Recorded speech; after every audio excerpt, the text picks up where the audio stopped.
Hey kids, this is Aaron from the podcast that wouldn't die, and Kevin and I use Zencastr. You think you're better than us, that you're using something else? You're wrong. Zencastr's the place to be. Who are you to deny it? It's now super easy to record a podcast with Zencastr. Log in using your browser and start recording a high-quality podcast right away. Record studio-quality sound and up to 4K video with your guests. Feel a sense of zen knowing Zencastr's multi-layered backups ensure you always have your recordings in the highest quality, even if the connection is unstable. If you thought about podcasting before and realized that you need a lot of different tools and services, those days are over. With Zencastr's all-in-one podcasting platform, you can create your podcast all in one place and distribute to Spotify, Apple, and other major destinations. Go to zencastr.com/pricing and use our code DIEHARD and you'll get 30% off your first month of any Zencastr paid plan. We want you to have the same experiences we do for all our podcasting and content needs. It's time for you to share your story. Only a fool will give up a chance for a 30% discount. Hey, this is Casey Shearer. And this is Ray. Do you like pop culture? We're pretty sure you do. Then come on over and check us out at deluxeedition.show. You will not be sorry. Or maybe you will be. I don't know.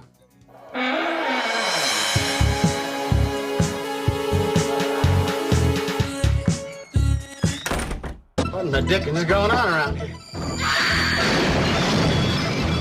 And who was driving it? I don't know. Curtis! It's coming after us! What is going on? I don't know!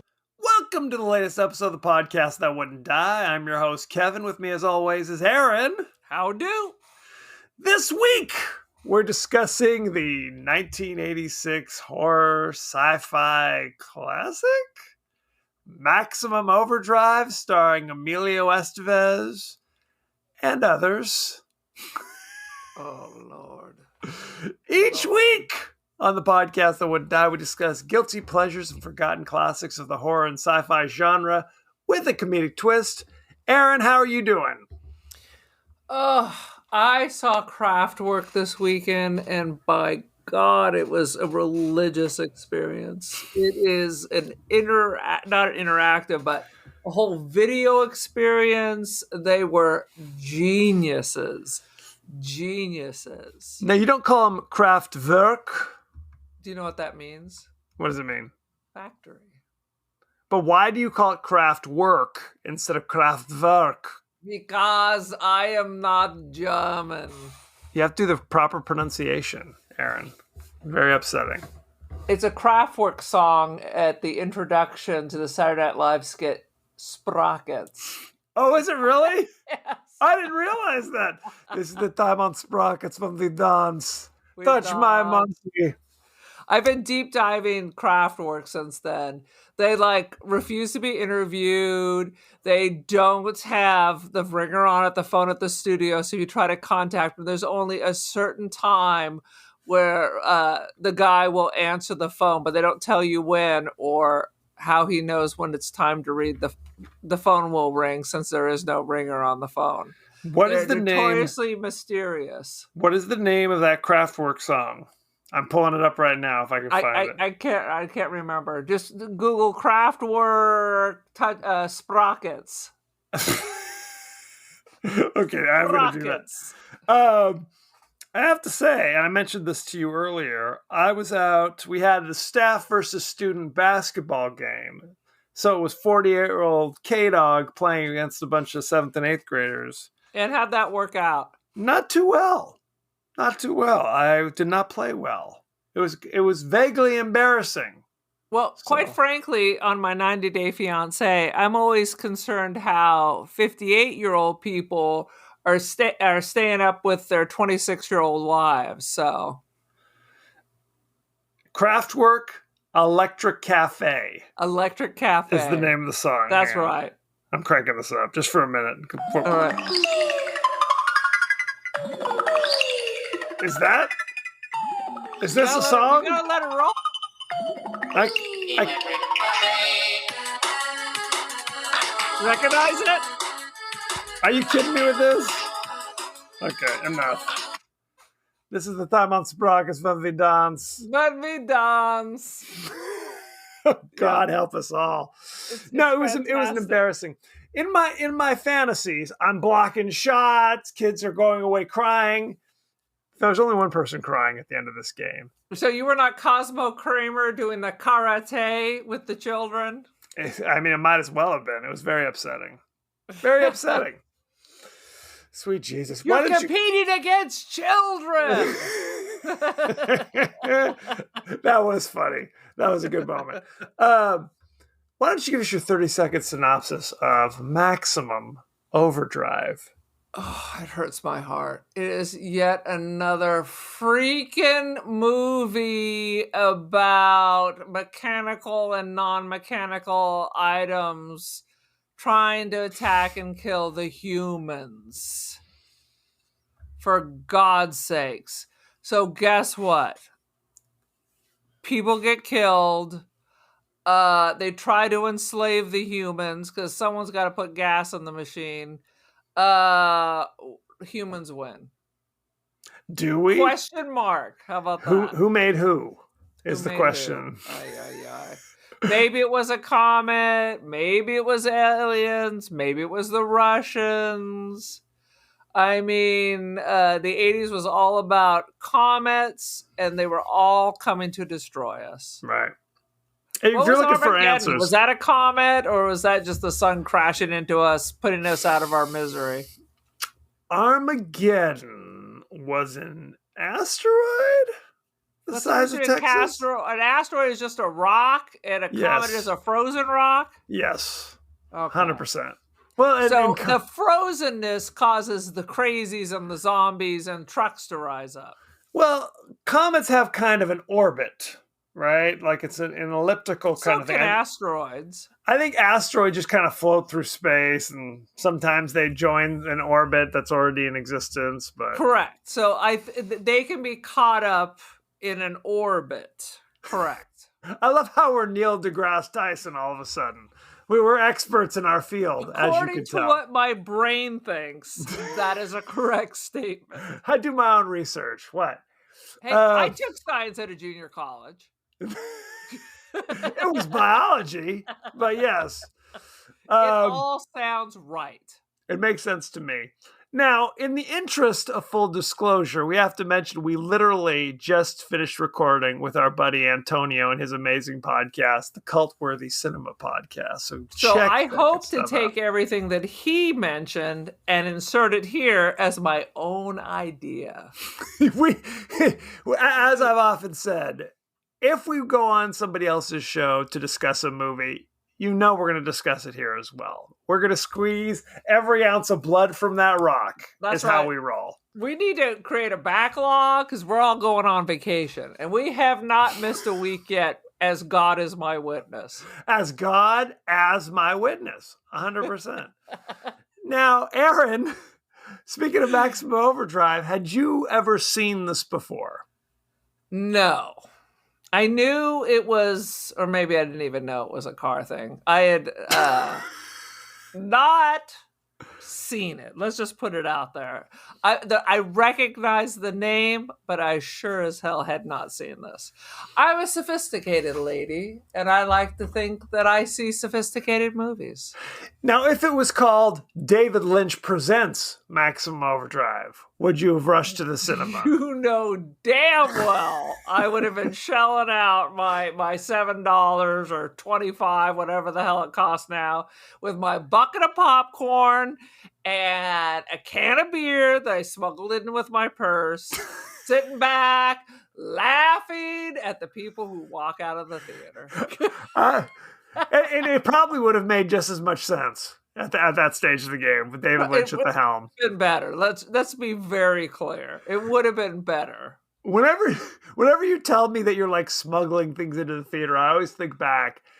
30 years ago, I was going to the movies with my buddy, and on the way to the movie, we'd hit McDonald's, and it would be like, I don't remember what it was, 35-cent hamburger day or so, some kind of weird like promotion. And we get like $10 worth of hamburgers from McDonald's. And my buddy's wearing like cargo pants. So we just shove it right in his pocket. Oh my God. What is it?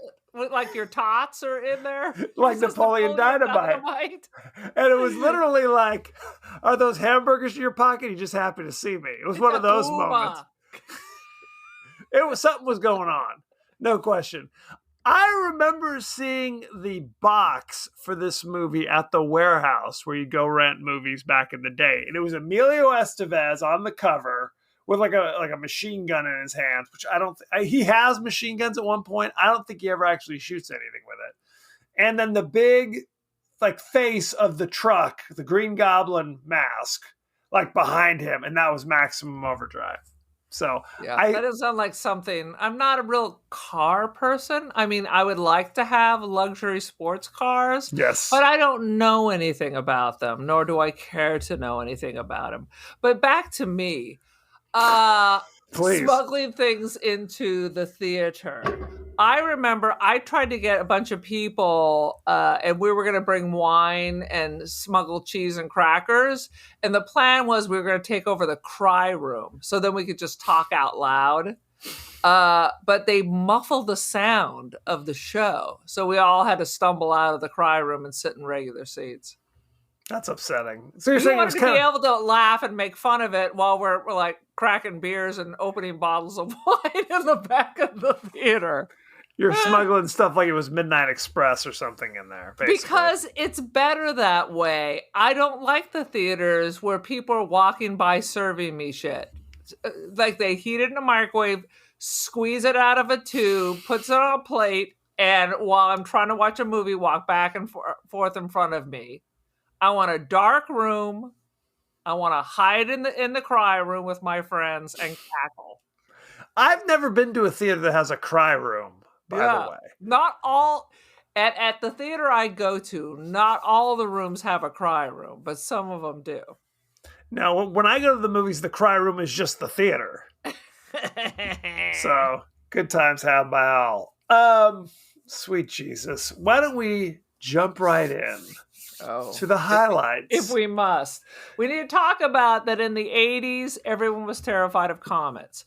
Comets were coming to get us. They're going to destroy us. It raises the dead. It causes your garden hose to kill you. Turns you into a mutant of some sort. Turns you into a mutant. Causes parasites, worms, God knows what. But the comets are coming, and it's all bad. Well, I think it was 86 the year of Halley's Comet. I'm trying to remember. It's something around that, and now it won't be around for 86 years. Well, I don't think it's 86 anymore. I think it's now, how long has it been? So maybe 36 more years? What are you thinking? Yeah, a mere 36 more years. I think it's like 2064 or something like that. 2060, maybe it's 2064. I'm Googling it. I think that's wrong, but who's to say? Who's to say? So this movie starts out and there is a long old montage, which I freaking thought it was hilarious and amazing, of just violence and mayhem. Because there's a little Comet. Yes. We'll be back in 2061. 26. That was pretty close. Yeah. So you were knocking on the door there. Knocking on heaven's door. They said a comet knocking on heaven's door. Wow. A comet, like Earth is going to be in the tail of this comet for 7 days or some shit. Is that what it is? Yeah. That doesn't make any sense. That doesn't make any goddamn sense. I mean, I vaguely remember Halley's Comet, and there have been other comets that have come reasonably close to the Earth. How about this? I didn't even try to go look at it. How about that? I just didn't even give a shit. You're unable to experience joy. I understand. But it's literally like, if you look up in the star with a telescope, you'll see like a little line. Like about the size of a little, I don't know, a piece of rice. Okay, there was that comet. It's not like and now it's green There's Yeah. green. The whole skies are green from this. I mean, maybe you get hit by a comet. Is that possible? Then you get the lonesome death of Jordy Verrill. You don't want that. You do not. You definitely don't want that. But Don't touch it. Don't put your fingers in your mouth after you touch it.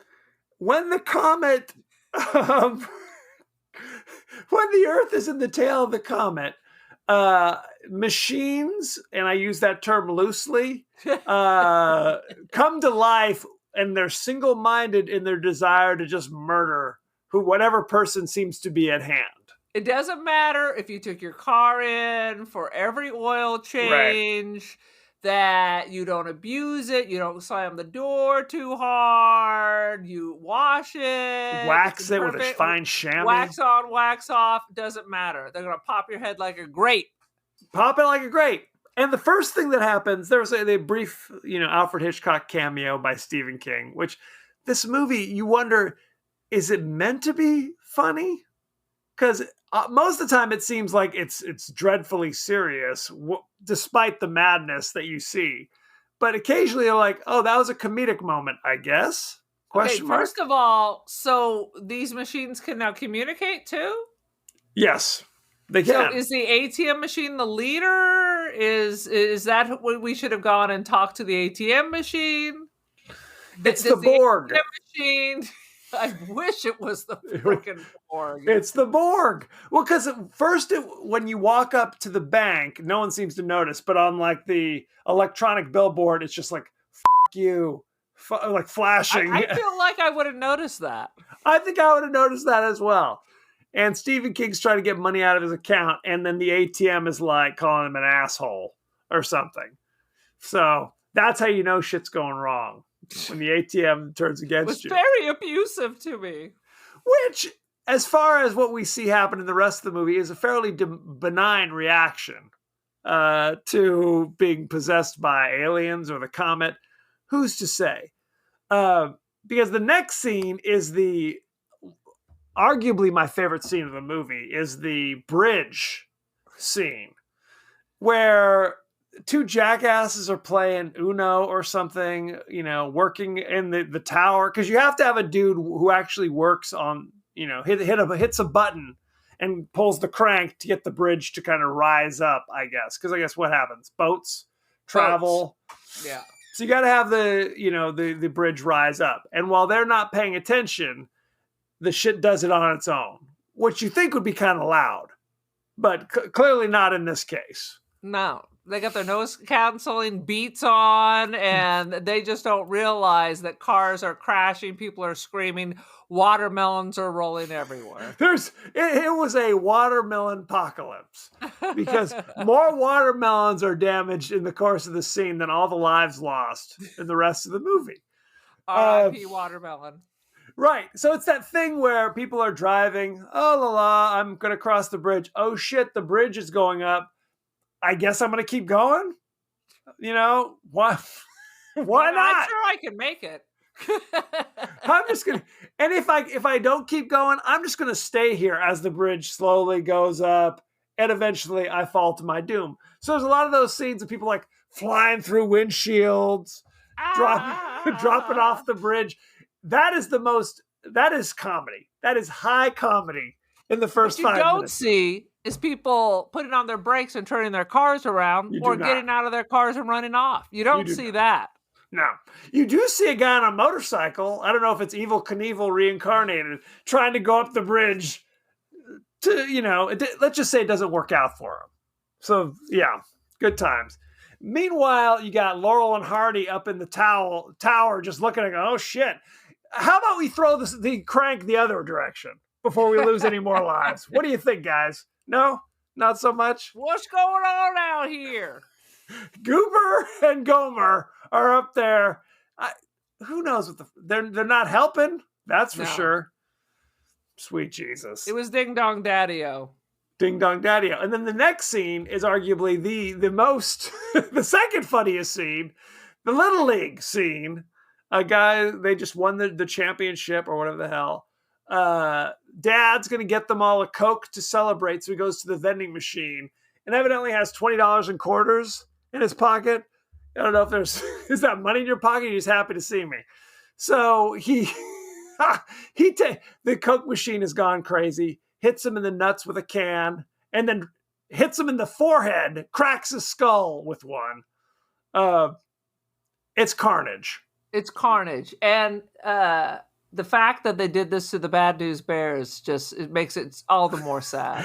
Tanner takes one in the back of the head, no question. Because you do see, as after the coach has been murdered, now cans are just launching, pow, pow, pow, pow, pow, and a couple kids catch a couple shrapnel. You see them drop like stones. So it's a soda can. I mean, you just step to the side. What kind of a spray would they have? Move to the side. If you can't do that, then you deserve a can to the head. A lot of people in this movie do die because their inability to go to the side, either to the right or to the left. These are the early Darwin Awards. 100%. And then the third most amazing death occurs when a steamroller, still at the baseball diamond, smashes through the gate. Some kid's trying to pedal away, but his bike says, "No can do, I am also possessed." There's no, is it an electric bike? Who's to say?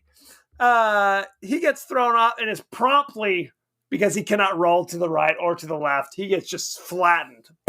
Popped like a grape. Ridiculous. Very upsetting. Very upsetting. We hear the phrase "eat my shorts" from time to time here. You do. Absolutely. Well, the one baseball boy survives the initial conflagration. And you kind of stay with him as he's pedaling through his neighborhood, where you just witness here's death by Walkman over here. Here's death by hairdryer over here. I've said it before and I will say it again. If we could have just stayed with the baseball boy as he cruises around town and witnesses carnage, this is an A+ film for me, as far as I'm concerned. Unfortunately, that's not what happened. Alas, it was not to be. Therefore, this is not. So at this point, then we meet, oh God, there's the Dixie Boy truck stop, where Emilio Estevez is a ex-con on parole. Some of his truly, truly worst acting. Well, I'm trying to think, what had he done prior to this? I know he was in The Outsiders. I thought you were asking me what did he do that was good. So what did he do? I was stumbling over that too. Who did he offend to get cast in this movie is the question. But he was lucky to have this. He appreciated it. He was damn lucky. He was in The Outsiders with 1,000 other people playing, I don't remember. I never saw The Outsiders. How about that? I'm speechless. I'm speechless. How have you never seen The Outsiders? You got But Swayze? I've seen Rumblefish 55 times. Rumblefish doesn't get it done. Tex does not get it done. All the lesser, that was then, this is now. The lesser Hittens. The lesser Hittens do not get it done. With Outsiders, you get Swayze, you get Rob Lowe, C. Thomas Howell, Tom Cruise, you get Emilio, you get Leif Garrett, Diane Lane, and the immortal Ralph Macchio. That is a situation. It's a situation. Anywho, no, they have the greasers and the socias. It's class warfare at its finest. And poor little, you got to do it for, I didn't even mention, and frickin' the patron saint of all S.E. Hinton films, Matt Dillon. Matt Dillon. If they're making the movie, Matt Dillon's on the speed dial. So people don't even know what speed dial is anymore. Matt Dillon. I mean, I know who Matt Dillon is, but the only movie that ever registers with me is, of course, Something About Mary. That was the Matt Dillon Renaissance, right? 10 years after, make a film without him. 10 years after Tex ignominiously closed in theaters, he came back with Something About Mary, which is arguably his finest role to date. It was a deep cut. He really reached down deep for that role. Deep inside, no question. But that's the thing. It's like Emilio's on the poster. So he's not just some dude at this point, right? He's like he was the draw. He was the draw. He was the draw.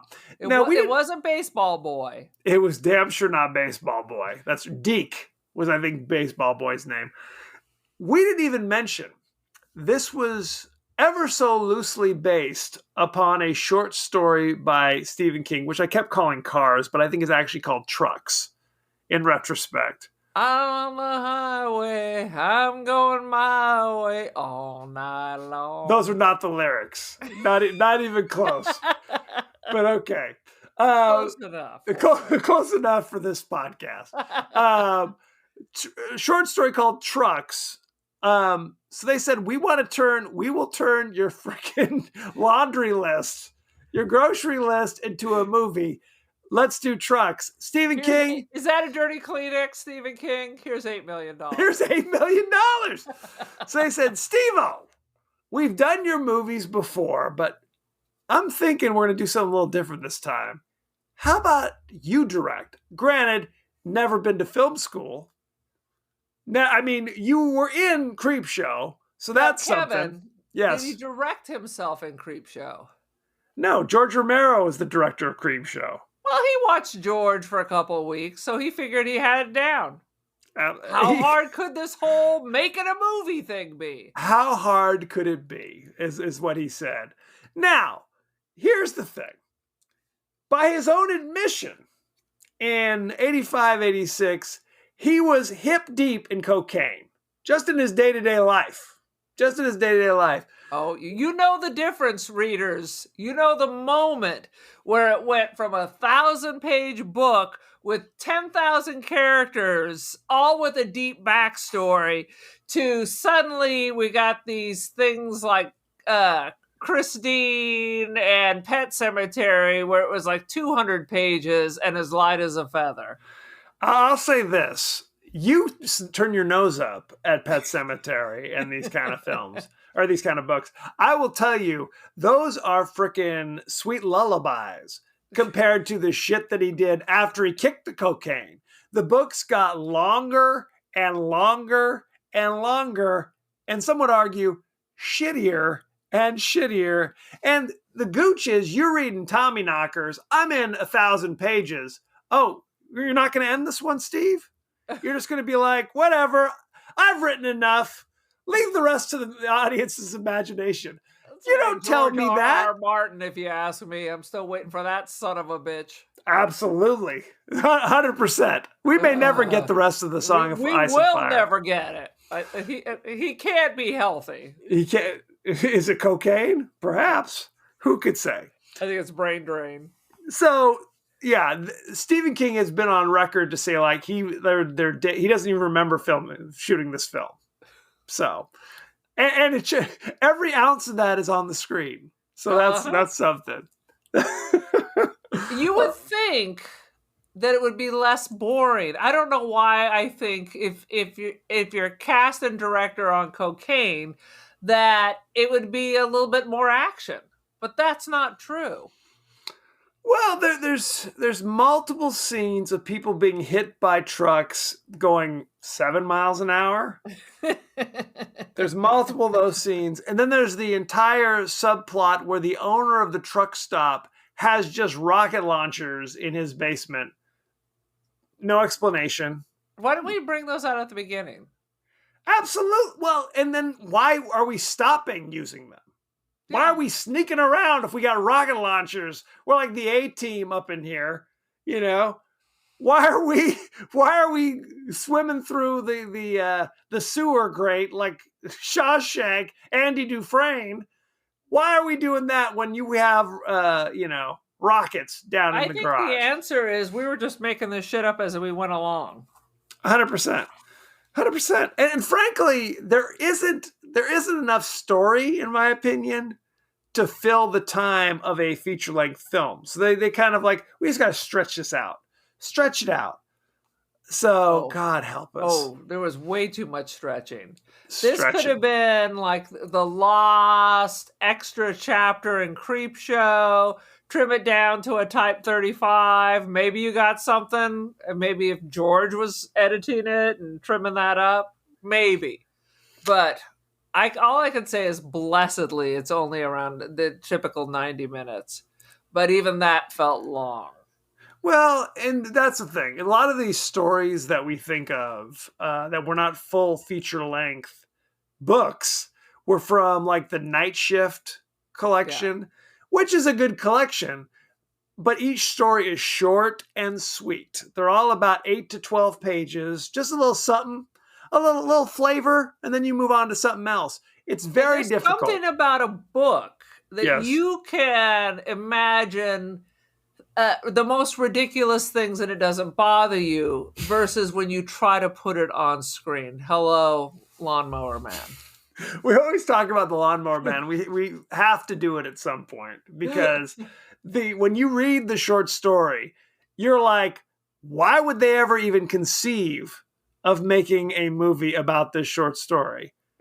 It's like it's when you read it, it's fine. You don't really care. But I was like, what? Right. When it's 6.5 pages, you're like, whatever. I'm going to be done with it in the next 10 minutes. Right. I mean, that was a great collection of short stories. It was short stories. So that could have been like an anthology. This could little snippets, little stories, like a creep show. Not. I mean, quite frankly, everyone loves Children of the Corn. Right. But even that was a short story. Super short.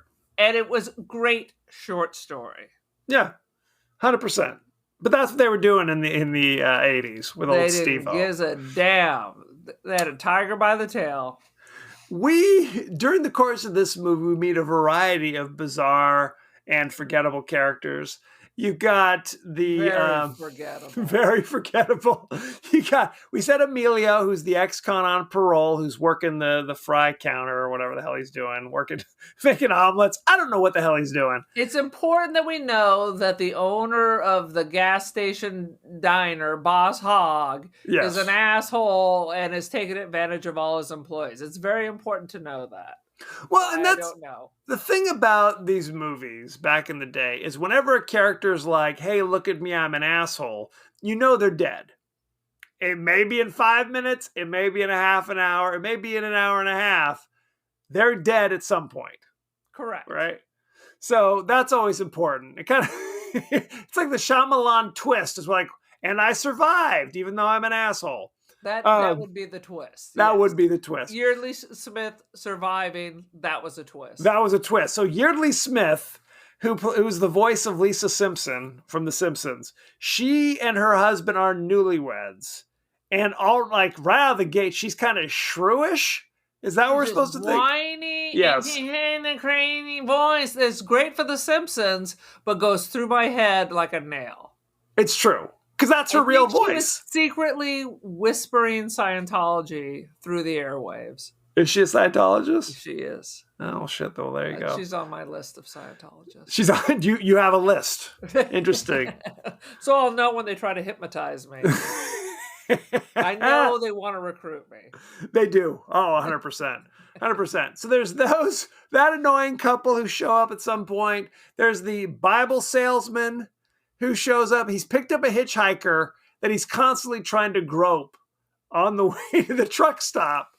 Good Lord. The young hitchhiker becomes the love interest of Emilio Estevez, because how could she not? Right? I mean, he's in this movie, he's just all charm. He's oh my God. He has zero personality. He looks very dirty, and he looks like he's about 5'3".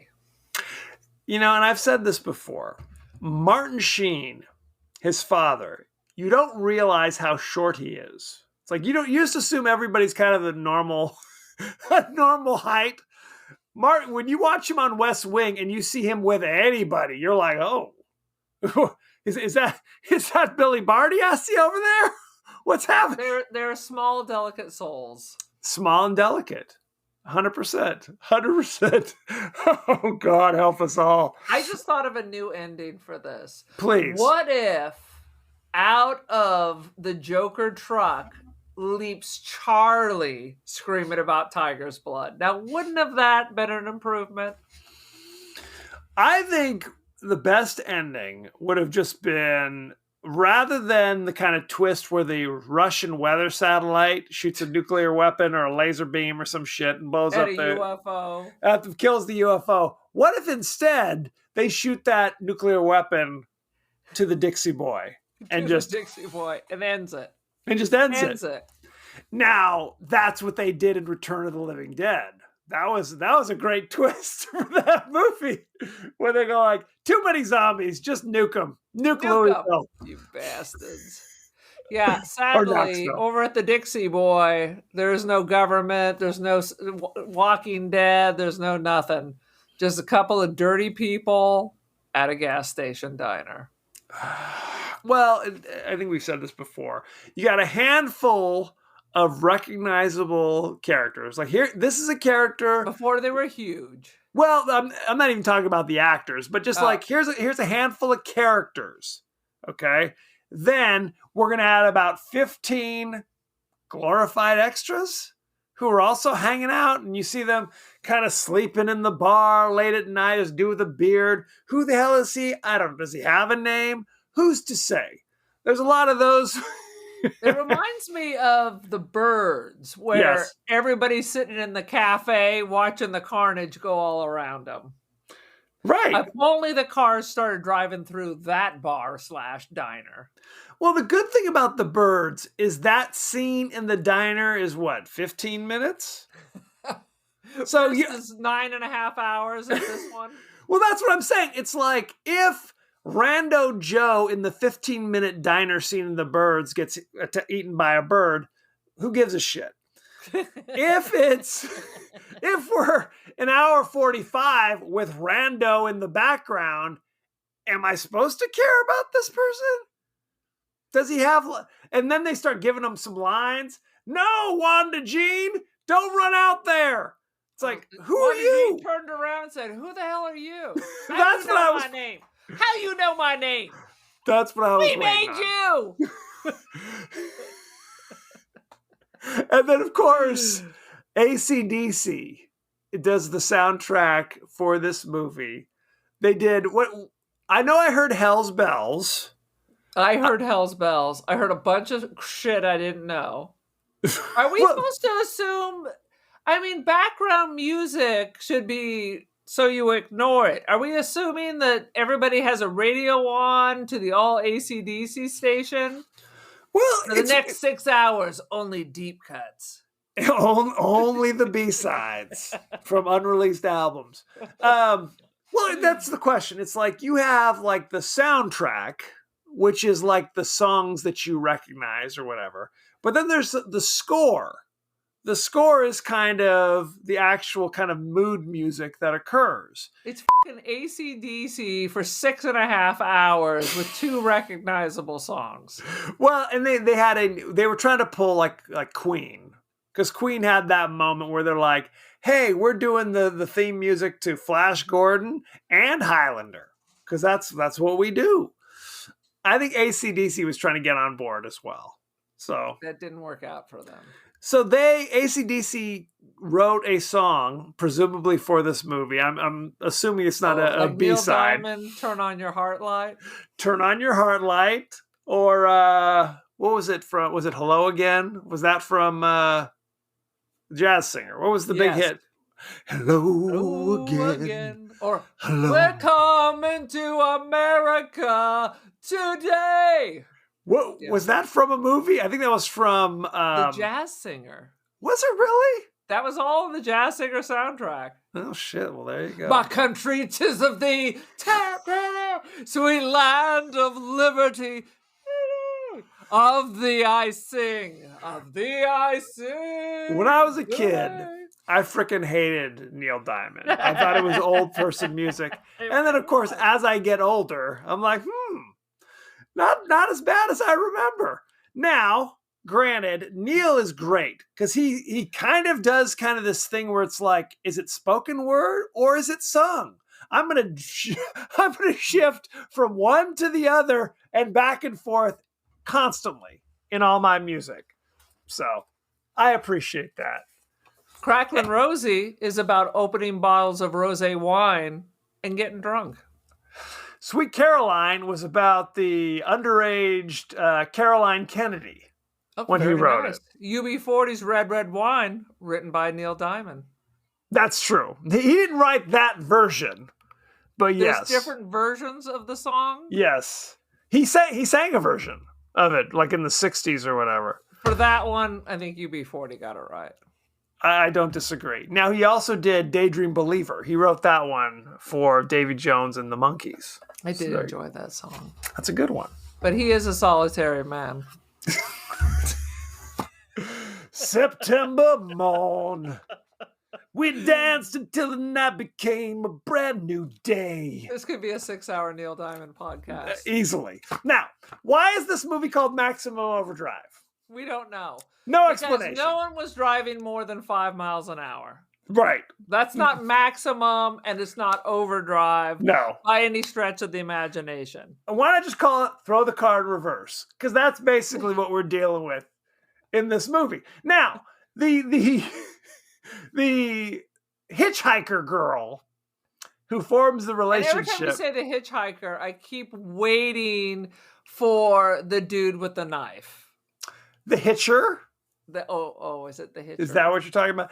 But that's why I keep calling her the hitchhiker girl, to let us know that that's what we're talking about. It's She's not Rutger Hauer. He not Rutger Hauer. Did I miss him? Did he do a cameo? Because I think that would have improved it. See, Thomas Howell was available.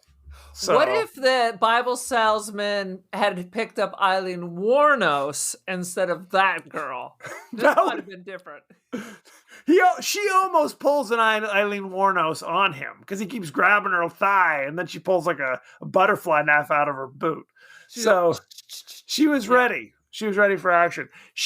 And they keep calling her, like multiple times, they call her a road twitch, which I don't know if that's a thing.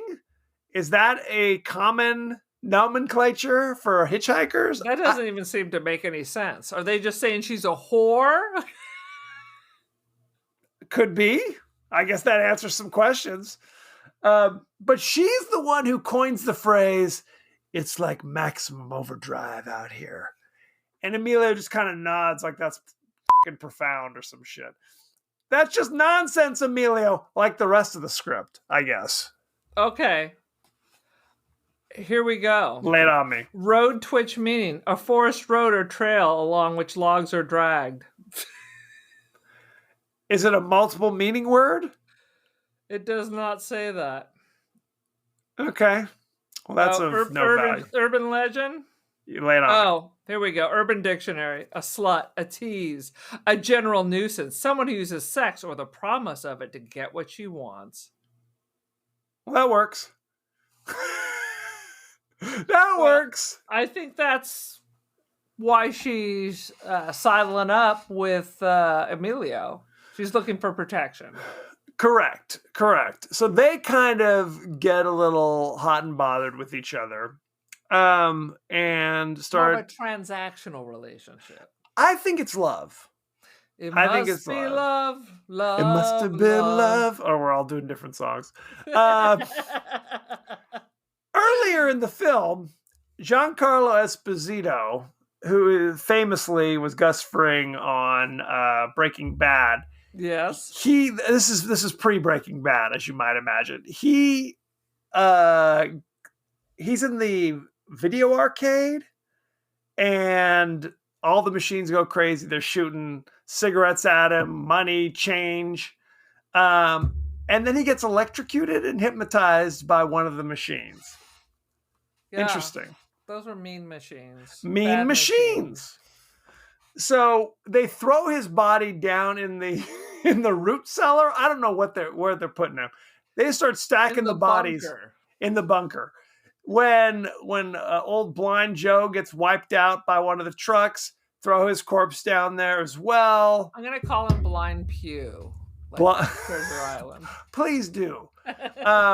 You would think this kind of makeshift abattoir would not be the most romantic place to share your first sexual encounter. But Emilio and the Road Twitch, they make do. They threw some blankets down. I mean, they weren't stinky yet, so I guess, I don't know. It's better than sleeping on the ground, I guess. It's better than sleeping on the ground. I think we can all agree on that, at least. Sweet Jesus. What else you got? Any highlights? I got the guy who runs the store, the old racist white guy, Boss Hogg, tells everybody to, I don't give a ladybug. And then every other line out of after that is pure profanity. So I'm not sure where I don't give a ladybug and eat my shorts came from. They came from this. I think we can all. There's a scene when the annoying couple, they're being chased on the freeway. There's like a big truck coming after them. He does some kind of a little wide swerve, and the truck that's following them just drives into a ditch and immediately bursts into flames. I don't think that's how cars work, but I'm not a mechanic. Who's to say? I literally had my car caught on fire, and it didn't explode like that. It went when the gas tank blew up. Now, it was a Jeep, and it was aluminum, so it melted into a block, but yeah, there was no mushroom cloud. There was no. It wasn't packed full of napalm. Generally speaking, not at that time. Later, right? That happened later. Things that you think happen to cars based upon movies we've seen. Cars are not bulletproof. If you shoot at it, the bullet will typically go right through it. So hiding behind the car door and getting into a gunfire offers zero protection. Wait. You think that plastic that wraps around my car, that's not like virgin U.S. steel? What are you talking about? It's not Kevlar. Absolutely not. My Prius is not bulletproof. It's not. I know it's hard to believe. Now, that being said, if you see a car and you shoot it, it will not immediately explode. So, also things to be aware of. TV has lied to us. They've lied to us. So much. 100%. It's worthless. Why are we even here? Right? It's all lies. What's the point? What is the point? Now, multiple times we've talked about how machines, what are they? What qualifies as a machine? Are they sentient? Is it, if your refrigerator has AI, will it eventually kill you? Or does it even need to be AI? This film tells us your garden hose is a machine that will also kill you. Correct. And if you use a hairdryer, the cord will just wrap around your neck, and that's how you will die. So, leaning out your bedroom window. Leaning out your bedroom window, 100%. Some cars are possessed. Other cars are not possessed. Some bicycles are possessed. Others are not. 100%. A Walkman could be a deadly weapon in this scenario. So, it's yes. Too loud. Too loud. That'll do Many it. people with exploded brains from their Walkman. And when They we do say that. Walkman, we mean a Walkman. Well, it's been said before. It's like whenever manufacturers create some kind of device, there's always a setting that will kill. It's true. 100%. I learned that on The Simpsons. You have to turn the switch away from the evil button. Correct. It's like there's always a movie where it's like, I'm going to use the sauna, and then the person cranks it up where it's just like a pressure cooker now. It really? Awesome. That's awesome. That reminds me, next time I go to the gym, I will put a bag of broccoli into the steamer while I'm working out. So it'll be fresh and ready for dinner.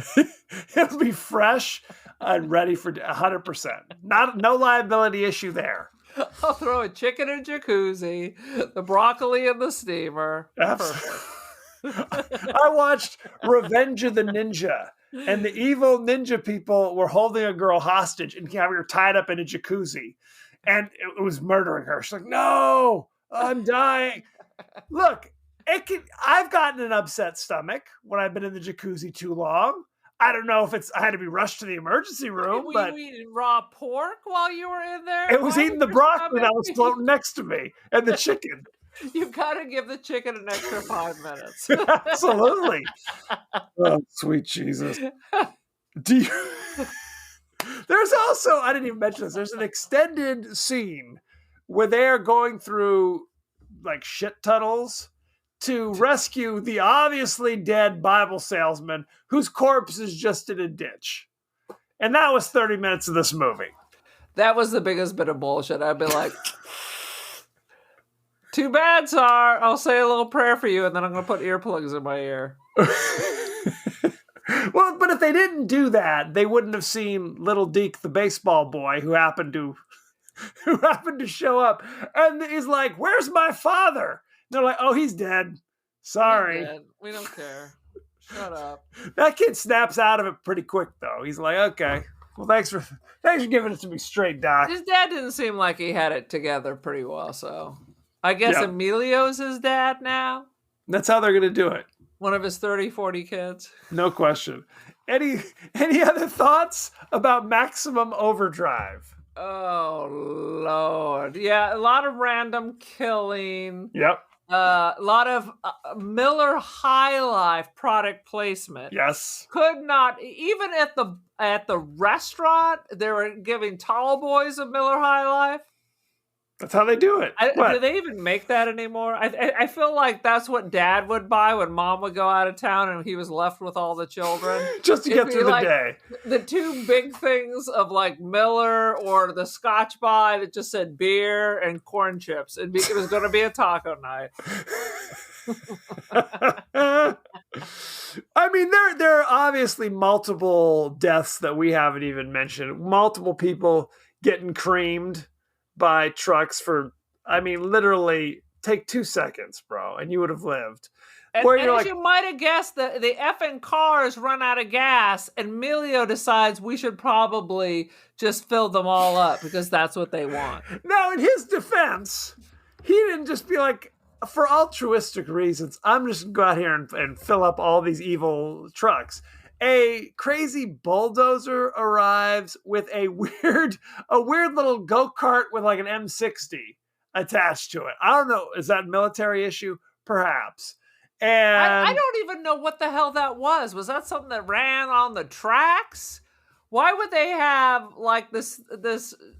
I mean, I don't even think there's room on the back for a man to stand to fire this machine. No, I don't know what it is. It's bizarre. It was like Boxcar Willie's machine gun setup. It absolutely was. And the machine gun, of course, because, of course, guns are also machines, to be clear. Oh, I didn't think about that. So garden hose and a gun. And a gun. All right. So multiple, they wipe out about half the extras. And what you keep calling crazy racist guy, I don't know if he's racist or just an asshole. Who's to say? He gets blown up. Wanda Jean, the waitress, who's attacked earlier by the turkey knife, she also gets blown away for no reason, screaming. And by turkey knife, my friends, we mean one of those old school, like roast carvers. It has like 2 blades. It cuts through nothing. It was a piece of crap. In Texas Chainsaw Massacre 2, they were trying to use it to strip down a human. Yep. Making some jerky off of someone's face and chest. 100%. 100%. So the military vehicle of some sort is honking at them, and luckily the baseball boy was in Boy Scouts, so he's able to decipher the Morse code.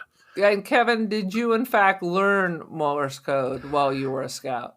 It's possible that there was a merit badge that I didn't receive.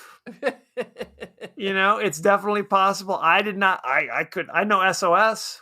Do you know SOS? Do we assume that if this is aliens, that in fact they speak English and Morse code? Yes, that's what we're to assume. That's 100% more good science. All right. So it's like you have to fill us up with gas or I'll shoot you or something. So then there's an extended musical montage with Hell's Bells where they're just pumping gas for like 6 hours of the movie.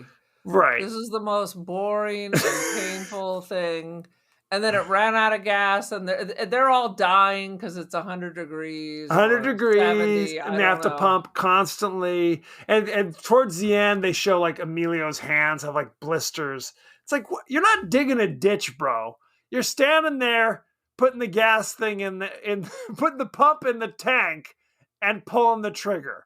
Okay? You're They're you're not passing working on a slave out. galley. It's like, come on, get it together. So Oh. ridiculous. Especially considering the end they run out under the tunnel so they don't get destroyed. They could have just done that and Yes. they couldn't have chased them because they're out of gas. 100%. And they had rocket launchers. And they had rocket launchers. Yes, absolutely. Any last thoughts before we move on? Oh yeah, I got a thought. This movie stinks. That is the thought that I think we're having here. Let's go behind the scenes, shall we? Sure. How Um, many children did Emilio have with this young woman? countless thousands. So he populated the earth. No question. When asked why he hasn't directed a movie since this one, Stephen King responded, "Just watch Maximum Overdrive." I think we agree. Mm-hmm. Stephen King later admitted that he was coked out of my mind during production and often didn't know what he was doing. He remarked that he'd like to try directing sober someday. Hey, he didn't know what he was doing, not just because of the cocaine, but because he didn't know what he was doing. Yes. 6 of one, half dozen of the other. While shooting the scene in which the steamroller rampages across the baseball diamond, Stephen King asked the SFX department to place a bag of fake blood near the dummy of a young player who'd be run over by it. A smear of blood would appear on the steamroller and be re-smeared on the grass over and over like a printing press. While filming the scene, the bag of blood exploded too soon and sprayed everywhere, making it appear as if the boy's head had also exploded. King was thrilled with the results, but censors demanded the shot be recut. Very upsetting. King's finest moment. Yep. It has long Perhaps been there's a director's cut that we're unaware of. I think Stephen King's also unaware of it. It has been rumored that George A. Romero actually ghost directed a large portion of the film while King was seeking treatment for his cocaine addiction. I would assume this would have been better then. Many fans of Romero's work have noted that film features many of his distinct camera angles and editing choices. While King has never admitted this up front, he has mentioned that Romero was constantly on set and King would frequently ask him for advice about directing. It's possible that he tried to patch it up at the end. You know what I'm saying? It's entirely possible. Let's see. On July 31st, 1985, while shooting in a suburb of Wilmington, North Carolina, a radio-controlled lawnmower went out of control and struck a block of wood used as a camera support, shooting out wood splinters. The director of photography, Armando Nanuzzi, lost his right eye. Nanuzzi sued Stephen King for $18 million in damages. The suit was settled out of court. Oh, so we don't know how much he actually got. We don't know. It's a mystery. But it was a case of, if I'm remembering this correctly, of multiple people saying, take the blade out of the lawnmower, and Stephen King refusing to do so. Take the chain off the chainsaw. Take the bullets out of the gun. Is that too much to ask? Is that too much? Let's talk about the cast and crew, shall we? Let's. Director and writer, Stephen King. You know him from writer on Maximum Overdrive, writer on Creepshow, writer on The Shawshank Redemption. I think we need to stick with writer. I think you're right. Creator of 9 episodes of Kingdom Hospital. Are you familiar with that? I remember the name, but I never saw it. But since I hear there were 9 episodes, that's probably not good. Probably not good. Emilio Estevez played Bill Robinson, the former ex-con with the heart of gold. You know him from The Way in 2010. I do not know him from that. I do not know him. He played Tim in 2006's Bobby. No. In Don't know that. 2018, he played Stuart Goodson in The Public. Nope, didn't see that either. And perhaps most famously, he played William H. Bonney in 1990's Young Guns 2. Nope, Didn't see that either. You didn't I see Young apparently know Guns nothing 2? of his career. Wasn't he in some war movie or something? War movie. Maybe I don't even know who this is. Emilio who? Emilio who? Pat Hingle played Hendershot, the guy who owns the Dixie Boy and has all the guns and stuff. You've seen him in 1,000 things. Yeah. He was Horace the bartender in The Quick of the Dead in 1995. He was Commissioner Gordon in all the Tim Burton Batman movies in the 90s. Let's bring Tim Burton back. And he was Judge Fenton in 1968's Hang 'em High with Clint Eastwood. I don't think I saw that. These are all strangers to me, clearly. Laura Harrington played Brett, the road twitch. You know her from Maximum Overdrive, playing Brett. Brett was the name of her character. Okay. She was in The Adventures of Buckaroo Banzai Across the Eighth Dimension, playing Miss Johnson 2 years earlier. I have seen that film. She was in the movie Polly in 1998 about the parrot. Polyamorous couples? 100%. It's about polyamory. And she was Amy Grape in 1993's What's Eating Gilbert Grape. I did see that. Um, She is the most recognizable character so far. Yeardley Smith played Connie. You know her from such things as The Simpsons. Yep. 764 episodes of The Yep. Simpsons. I can't believe it's only 754 episodes. That doesn't even sound right. She was Connie in Maximum Overdrive in 1986. She was in The Simpsons movie in 2007, which was not that good, in my opinion. No, it was not. Very disappointing. She was in 1985's The Legend of Billie Jean.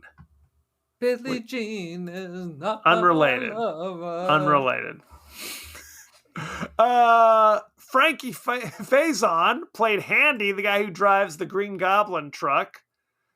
And does he survive in this movie? I don't even remember. I think he just goes in the back and takes a nap and wakes up when it's all over. It's possible. You know him as Landlord in Coming to America, his most triumphant role. Never saw that. You say these things to me, and I'm enraged, I'm shocked, and frankly, I'm a little hurt. He was Coconut Sid in Do the Right Thing in 1989. I did see that.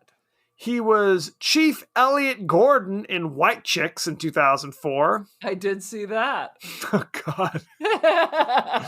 And in 2009, he was Harlan in the movie Adam, which I'm unfamiliar with. Unfamiliar. Is it about Adam Driver? About Adam Driver. He was also the guy, I guess he was an orderly or a nurse in Silence of the Lambs. He was the kindly guy who took Clarice to meet Hannibal Lecter from time to time. Okay. So, good That's stuff. something. Any other cast members you want to know about? I don't think there is. No, I don't think there is. What about Baseball Boy? Baseball Boy Deke was played by Holter Graham. Oh my God. And was his parents planning on making him an actor? he was in 1986's Maximum Overdrive. He was in 1988's Hairspray. Oh, He how was funny. in 1996 Fly Away Home. Mm, And in 2020, he was in a movie called Small Time. that seems a big leap in time. It's something, yeah. And I think that's about it. Shall we enough. talk about the rating, for God's sake? Let's do it. Maximum Overdrive. Currently, 14% on Rotten Tomatoes. 14%. Do you know what the audience gave it? What did the audience give it? I'm gonna go look up Cannibal Holocaust while you talk about it. 50%. 50. I went to look for top critics, and there are no top critics Well, who discuss how's this. that possible? Shockingly. I'll just pull one random critic. This is Kevin Carr from Fat Guys at the Movies. Stop right there. Yes. Stop right there. Yes. So, how many points did it get 14. on the tomato meter? 14? Yeah. Cannibal Holocaust has a 67. So there you go. Audience score 61. Both beat out Maximum Overdrive. So there you go. Kevin Carr, Fat Guys at the Movies, says, someone once said to me, Stephen King didn't direct this movie. Cocaine directed this movie. And it certainly shows. 1.5 out of 4. Boom. What is your rating, Aaron, for Maximum Overdrive? Maximum Overdrive broke the cardinal rule. Is you can be ridiculous, you can make no goddamn sense, but don't bore me. 1.5 kick in the ass for Stephen King. Right in the ass. Right in the ass. How about this? 1.5 soda cans rocketing right at Stephen King's balls. How about that? I don't think he'd appreciate that, but okay. I think it fits the crime. Punishment fits the crime. I'm going to give it 2.25. That makes no sense, Kevin. Take it back. 2.25, swimming through the Shawshank Tunnel for no goddamn reason. For no goddamn reason. It's been said before, and I will say it again. I have seen much worse. Much worse. There are moments of pure unintentional hilarity punctuated by strong stretches of boredom. No question. Mm-hmm. No question. I've seen worse. I wouldn't go so far as to recommend this film. No. I think watch the first 15 minutes and it's hilarious, and then delete it off your VCR. And delete it from your brain would be my advice. Wipe it clean. Wipe it clean. You need one of those Men in Black little bleeps. Just zap them. Zap them. So, any last thoughts, Aaron? Not on this piece of shit. So, thank you very much. Go to our page across social media landscape. We're on X, we're here, Facebook. We're there. We're everywhere, so beware. Blue Sky, Threads, Instagram, TikTok. You may be watching us on YouTube as we speak, and for that, I thank you. You can also email us the podcast that wouldn't die at Gmail. We are on Apple Podcasts, Spotify, anywhere the finer podcasts are available. So don't forget to like, share, rate, and review. Won't you? Won't you please? Aaron, what is your social media situation? I think I'm on Artsy and First Dibs still, Aaron Doherty. Otherwise, I am the cult of Aaron. Join the cult. Just slide right into her DMs. She loves it. She loves it.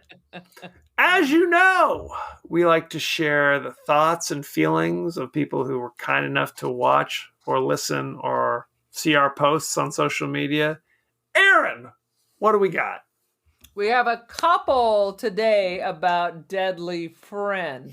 Thelma Buttersworth writes in and says she wept when the goddamn robot died, that it was a pivotal moment in her life. We also got a message from our old friend Fester Trim, who said that he is waiting for the sequel because this is a movie that deserves a sequel. I agree.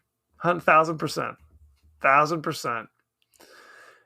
Next week, we're going to be doing the horror science fiction classic Event Horizon, starring Sam Neill and others.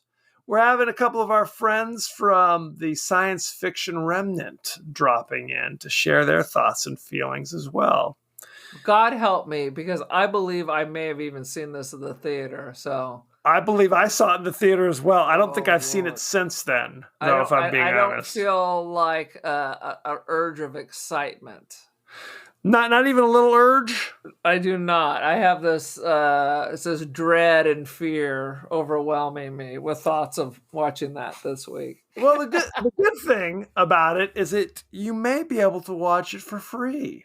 Ooh. So that's something. If you want to watch Event Horizon, you can watch it on Paramount Plus, I just canceled that. You can watch it on Pluto TV with ads. Oh, good. How about that? That's where I'll be watching it. And I think it's also on Showtime, free with subscription. I actually pay for Showtime, although I haven't watched it in about a year. Or you can rent it for $3.99 or buy it for $4.99. I'm not going to do either one of those. Did you already buy it, Kevin? No, I thought, like, literally, if I would have had to rent it, I would have bought it. Just because that's just how I do. Here we go.